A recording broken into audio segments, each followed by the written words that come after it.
In today's video, we are going to be doing a thrift with me and essentially doing the ultimate thrift guide. Now, I have done a video similar to this, so consider this an updated version. And there were also some questions that you had when it came to thrifting, whether it was how to find good quality clothes or what to do if you have very little time when thrifting, because we know when you go thrifting, vintage shopping, or shopping secondhand in general, it's kind of a hunt. So what do you do with the little time you are allotted with that? I am turning 30 on Friday, March 22nd. When I was spending time with my parents, they were like, what do you want to do for your birthday? I just want a whole day of coffee, pastries, and thrifting. Okay, let's talk about the outfit that you wear when thrifting. Actually, unexpectedly important. When it comes to shopping secondhand in general, you don't know the circumstances that you're going to be put in. Whether it's a thrift store, a vintage shop, you don't know what the changing room situation is in case you have to try it on then and there, or if you're in a super crowded place, just because when it comes to shopping secondhand and there's some really good deals, some people get kind of aggressive. So what I recommend is wearing easy and light layers. So if you're trying on any cardigans or jackets, if you're wearing like a tank or a very lightweight tee, that will be very easy just to throw on without even going in a changing room. And when it comes to trying on pants, particularly like business pants or pants that are slightly oversized, if you wear tights or leggings, those are easy to try on in case you don't have a changing room to try them on in, or if you have a very limited time to use the changing room. Wear garments and pieces that you want to style more.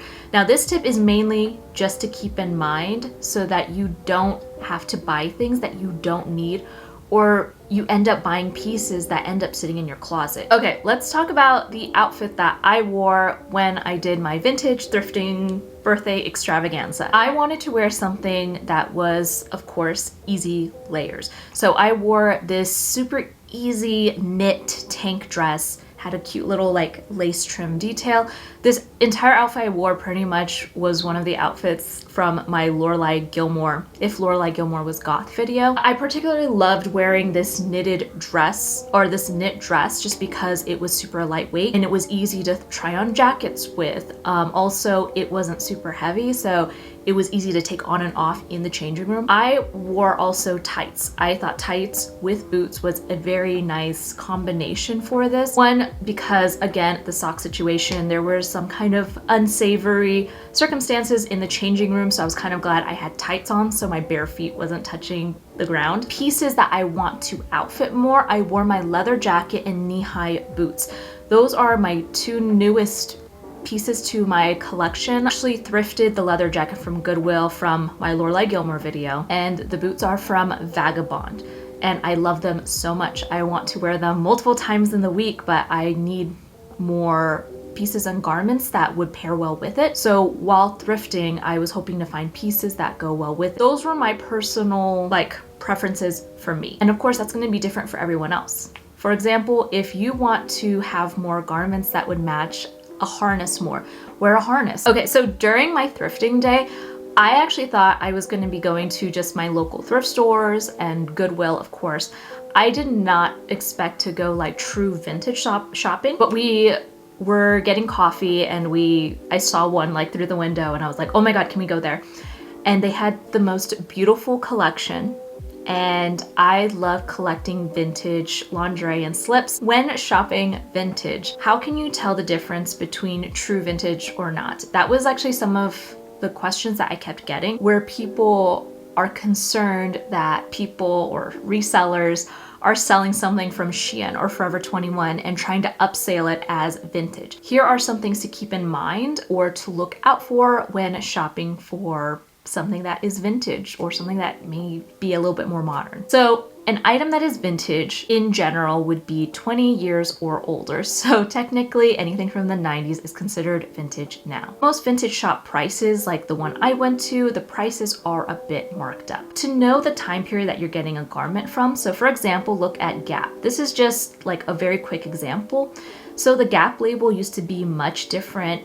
I believe this was the 90s. I saw this on Pinterest. It could be 80s or 70s. I'm not really sure, but it's definitely before the 90s versus this screenshot of a Gap label that I took yesterday.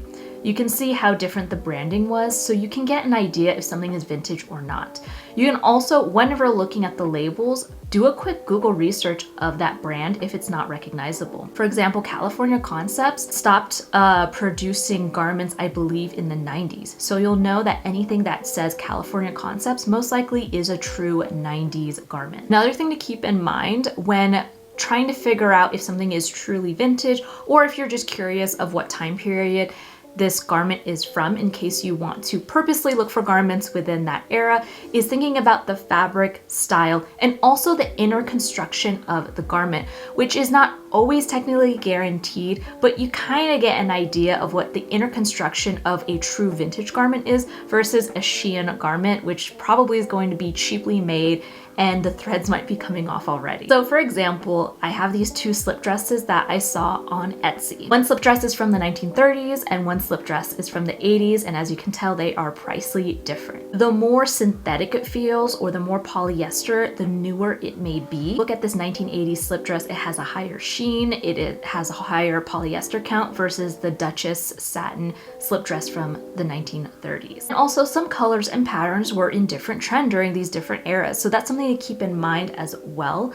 So for example, the 1930s slip dress has this beautiful feminine ruffle at the bottom, the floral print, the way the breast construction was, and like look at the straps as well. Versus the 1980s has a much more minimal design. The fabric was also a bit more sheer. As we get into more modern times, they became much more comfortable with being more provocative with their looks. And also there was less shape construction, and also as we get more mass produced, the less hand details we see. As a collector of vintage slips and lingerie, I do notice, as much as I love the 1950s and before lingerie designs, I notice if I want anything from those eras of a bygone era, I have to shop online, or I have to go to like a true vintage reseller, and I rarely find these items in Goodwill or Uptown Cheapskate. And most of the time, if I ever find a slip dress in like a true thrift store, they tend to be between the 80s, 90s, or even today. Very rarely 80s. Vintage slips that I found at the vintage store when I was shopping was from the 80s, and the price range was 20 bucks, which I actually personally found reasonable. They were in great condition. One of them did have bleached straps, which I actually didn't mind. They were black. That's something to keep in mind as well. Most slip dresses or even styles back then, they were a lot more colorful or more neutral toned, and black did exist in terms of garments, but they just weren't as common. So whenever I go vintage shopping, whenever I do see black, I kind of have an idea that this is probably from the 80s up until now.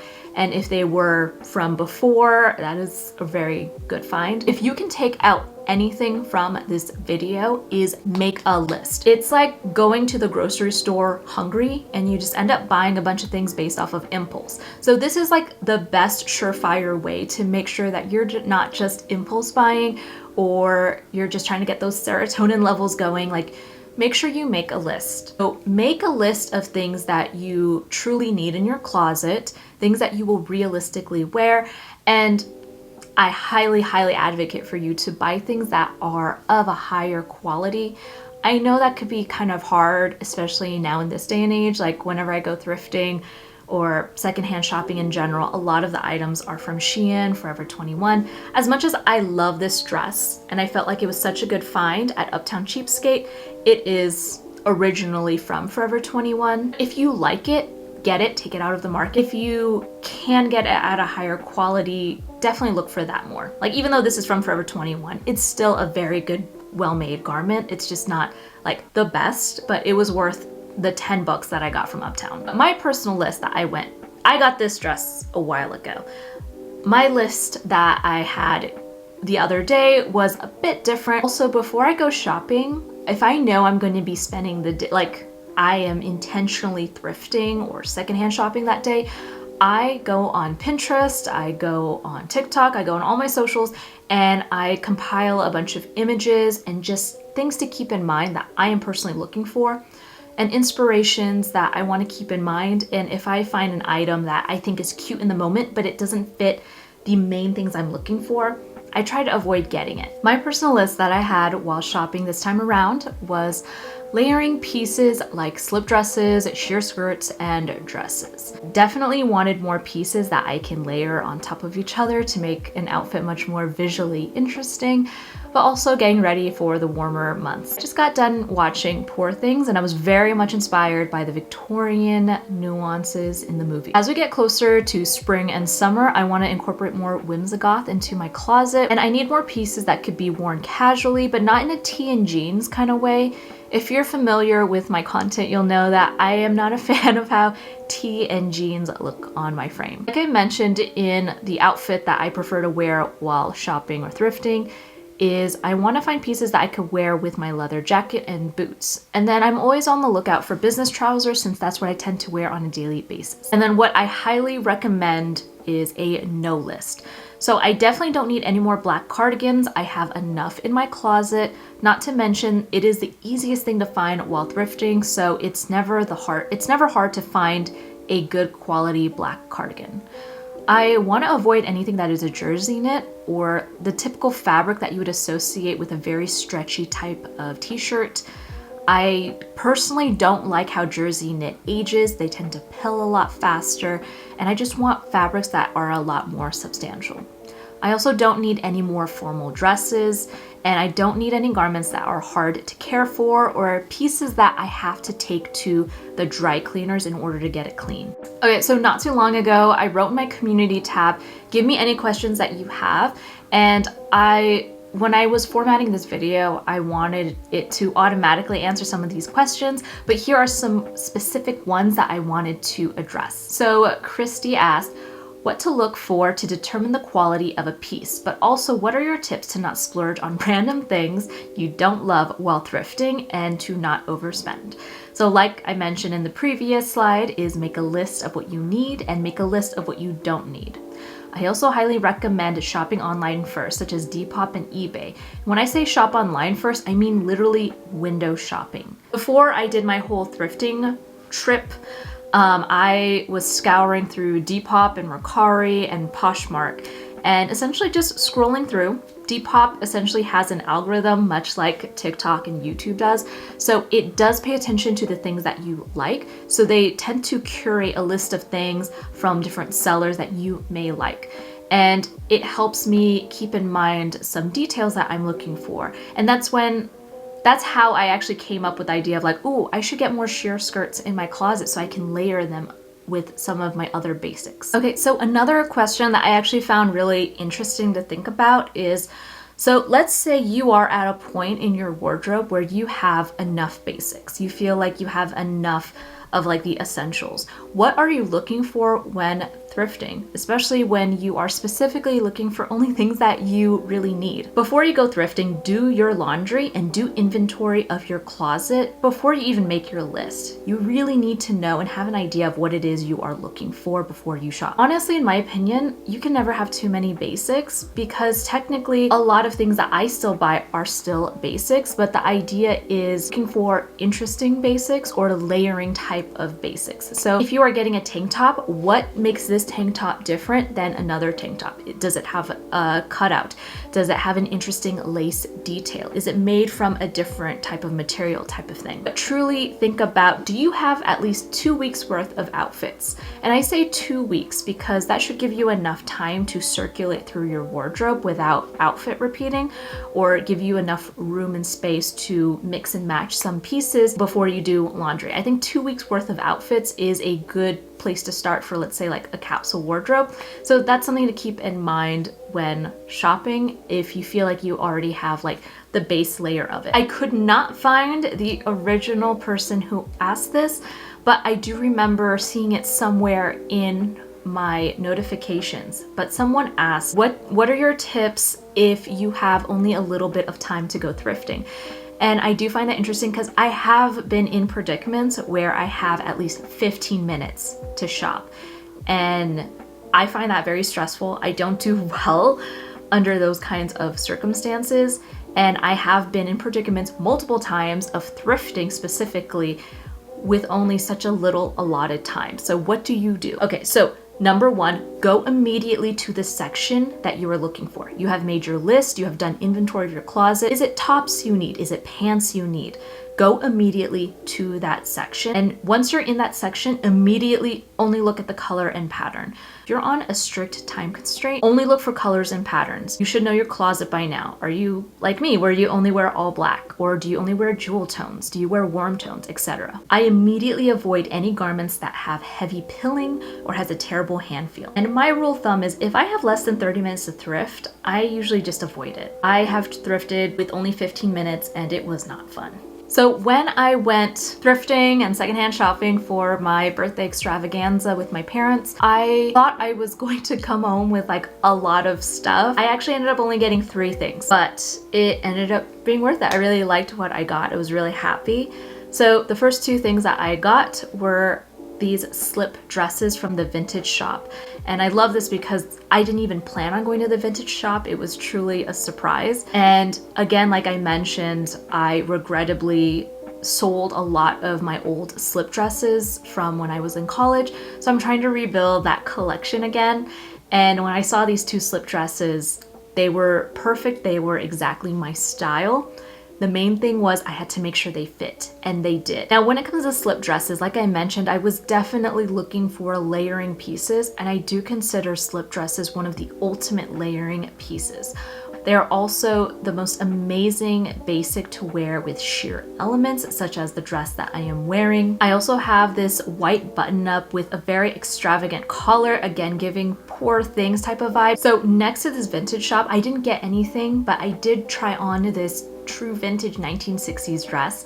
It looked beautiful on the hanger, but unfortunately it did not fit me. It was able to pass the hip test, but it did not zip in the back. Again, I have broad shoulders, so even though I fit most size 6s, sometimes size 8, because of my proportions, it doesn't always work out. So that's why I always say get to know your measurements, not your size. So what I got from Goodwill was this cream beige vest. My mom was kind of shocked because she was like, oh my God, you got something that's not black.